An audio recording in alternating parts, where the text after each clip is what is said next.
ചുറ്റിലും വെള്ളമാണ്. വലിയ പാറക്കല്ലുകളും മരങ്ങളും ഒഴുകി വന്നുകൊണ്ടിരിക്കുകയാണ്. എൻ്റെ കാല് രണ്ടും ചെളിയിൽ പോണ്ടിരിക്കുകയാണ്. ഒന്നനങ്ങാൻ പോലും പറ്റുന്നില്ല സാറ്. എനിക്കിനി എൻ്റെ മോളെ കാണാൻ പറ്റുമോ? സാറിൻ്റെ മോൾക്കൊന്ന് ഫോൺ കൊടുക്കോ? അമ്മേ, ഇവിടെ ഭയങ്കര ഇടിയും മഴയാണ്. അമ്മയുടെ മോള് സേഫ് അല്ലേ? അമ്മയ്ക്ക് എന്തൊരു വയ്യായിക പോലെ. ഒന്നുമില്ലടാ, അത് മഴ ആയതുകൊണ്ട് മോൾക്ക് തോന്നുന്നതാ.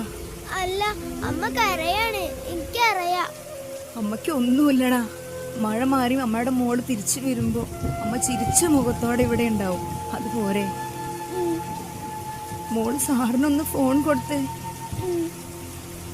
നീ എങ്ങനെങ്കിലും അവിടെ നിന്ന് കയറാൻ നോക്ക്. പറ്റുന്നില്ല സാറേ, ചുറ്റിലും ആരുമില്ല. എൻ്റെ മോള്